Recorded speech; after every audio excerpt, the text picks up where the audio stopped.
Hello, second year students. Yesterday we have read how the bee replies to the spider to his accusations.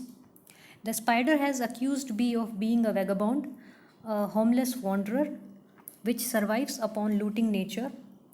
To which the bee replies in a calm manner, saying that my robbing does not cause any harm. In fact, it provides humanity with two noble gifts, which are honey and wax. Whereas the spider only contributes to dirt and to poison, which is a useless and a harmful production. Now let us read further.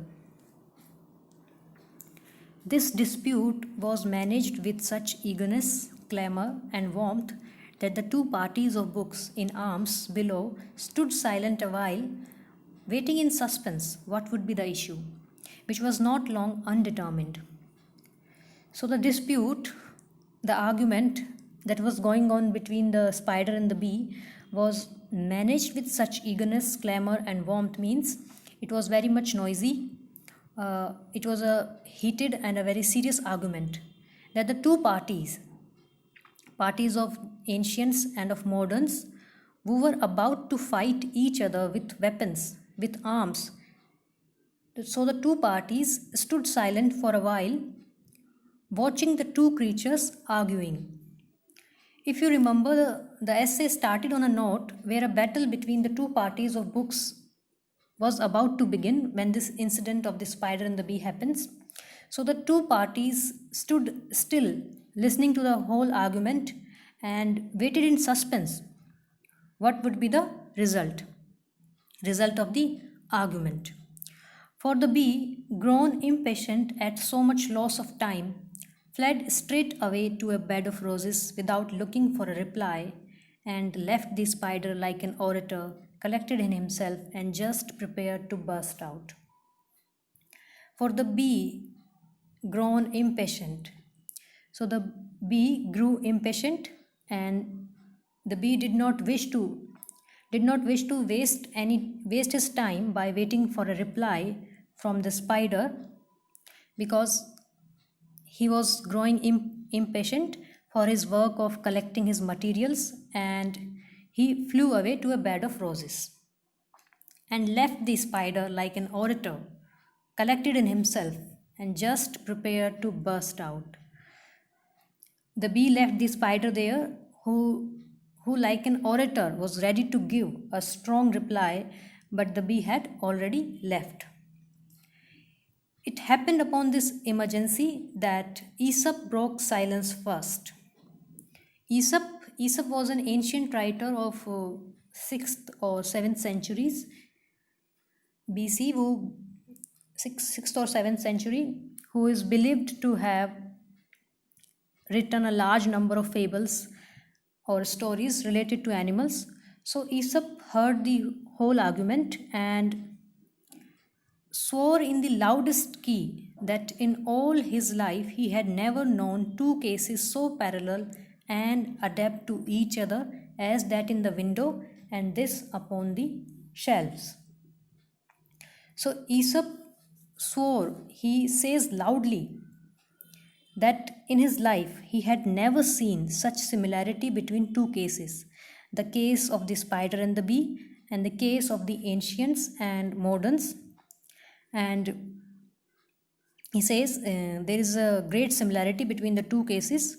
And remember, this is an allegory, and the whole argument and the whole episode and the whole and the characters are imagined by Swift. Being a supporter of the ancient learning, Swift here chooses Aesop as the commentator of the debate. So Aesop says the points put forward by the two creatures can be applied to the two parties of the books in struggle. So the dispute between the two creatures was similar to the dispute of the books on the shelves of the library. So the disputants, said he, have admirably managed the dispute between them, have taken in the full strength of all that is to be said on both sides, and exhausted the substance of every argument pro and con. Aesop says that the disputants had managed to argue in their full strength. They have exhausted the substance and have said everything that can be said in pro and con. Pro and con means in favor and against. There is nothing left to be spoken. It is but to adjust the reasoning of the both to the present quarrel, then to compare and reply the labors and fruits of each as the bee has learnedly deduced them. And we shall find the conclusion full plain and close upon the moderns of us. It is but to adjust the reasonings of both. The only thing that is left is just to judge the argument on the basis of reasoning and on the basis of labors and fruits of each. So, just like the bee has done. And then we shall find, and bee has done it intelligently. The bee has learnedly deduced them. So, and then we shall find the result in a clear manner, and then there will be no doubt who is superior between the two. For pray, gentleman was ever anything so modern as the spider in his air, his turns, and his paradoxes. For prey, according to Aesop, the spider is similar to modern authors. In his airs, it is actually air, it is written here liar, it is a typing error, it is air. Spider in his air, his turns, and his paradoxes. So the spider resembles moderns. The spider is similar to modern authors in his airs. Airs means in his self-importance, in his arrogance, and his turns. His turns means his shifting position again and again, having no stand, and his paradoxes. That means in his contradictions. So with these flaws and absurdities, the spider is a true representative of modern authors. He argues in the behalf of you, his brethren, and himself, with many boastings of his native stock and great genius, that he spins and spits wholly from himself, and scorns to own any obligation of assistance from without. The spider argues on the behalf of his brethren. His brethren means his brothers, his modern brothers. So the spider, like a brother of moderns, has argued for the case of the moderns and for himself with many boastings of his native stock and great genius, that he spins and spits wholly from himself. And the modern authors, like the spider, claim to draw all their materials from within themselves and scorns to own any obligation of assistance from without. And they, like the spider, do not accept that they have taken any help. Obligation of assistance means they do not accept the fact that they have taken any help from any outside source. They are self-sufficient according to the modern authors. Then he displays to you his great skill in architecture and improvements in the mathematics. And just like the modern authors, the spider tried to show his great skill in, just like the modern authors, again like the spider, tried to show their great skill in writing books in accordance with certain rules and complete avoidance of the substance and the matter. To all this, the bee, as an advocate retained by us the ancients, thinks fit to answer. To all this, the bee, as an advocate for the ancients, has answered well. The bee, as a representative of the ancients, was right in pointing out that if one may judge of the great genius or invention of the moderns by what they have produced, you will hardly have countenance to bear you out in boasting of either. So the bee, as a representative of the ancients, pointed out that if one judge if one may judge the greatness of the moderns by what they have produced, then they hardly can support themselves in boasting of their genius or their invention. Erect your schemes with as much method and skill as you please, yet if the materials, the guts of modern brains, the edifice will conclude at last in a cobweb. Aesop says the modern can erect your schemes. The modern can set up schemes with method and with skill, but the edifice will conclude at last in a cobweb. Edifice, the model, the end result.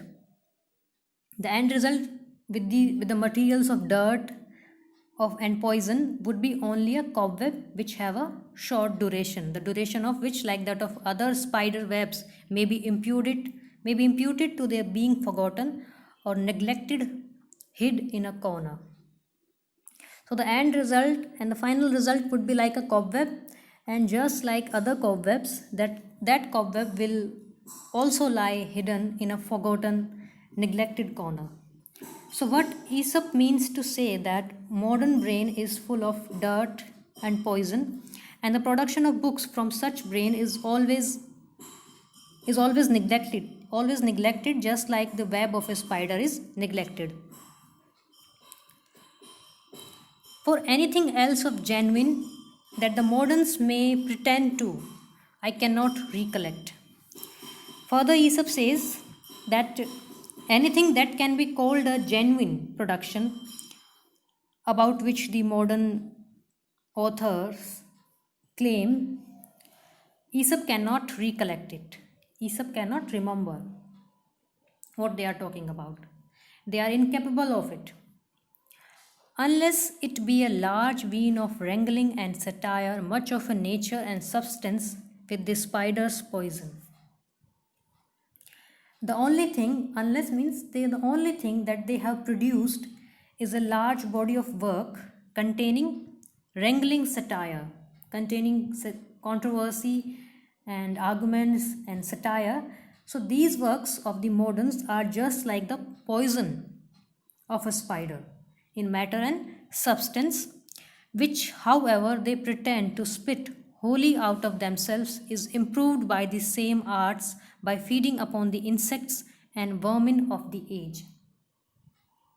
So these works of the modern authors are just like the poison of a spider in matter and substance, which the spider spits wholly out of themselves, which the spider takes out from his own body and also draws from outside sources like vermin. Vermin means insects and other low creatures which do a lot of harm.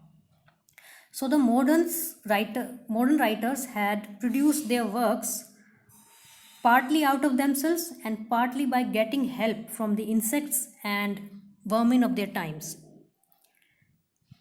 As for the ancients, we are content with the bee. As for the ancients, we are content with the bee to pretend to nothing of our own beyond our wings and our voice. As far as our case is concerned, the case of the ancients, the bee has rightly claimed to have nothing of his own besides two things. And these two things are his wing and his voice, his drone pipe. So, two things that ancient also do possess, that is the flight, and that is to say our flights and our language. So the ancient also do possess two things similar like the bee, that is the flight and the language. Flight here refers to the power of imagination through which they fly. Through the power of imagination they fly.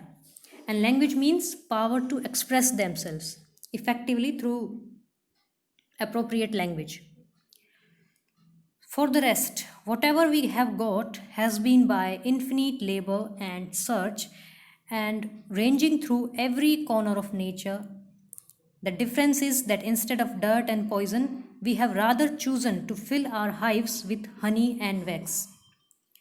For the rest, the ancients, just like the bee, whatever they have in possession, whatever we have got, has been by infinite labor and search. Whatever they have acquired it through a lot of labor and selection from every corner of nature. The difference is that instead of dirt and poison, we have rather chosen to fill our hives with honey and wax. The difference between the ancients and the moderns is that instead of dirt and poison, the ancients have chosen to fill our hives.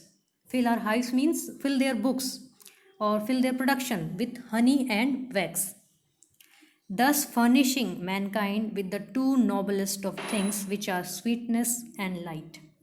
So the ancients have provided to mankind writings which are a source of sweetness and light to the world.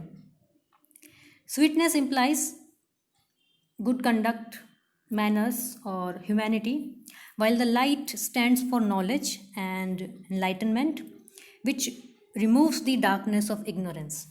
So, with this, Aesop ends his speech, and through this speech, Swift has successfully established the greatness of ancients over the modern writers.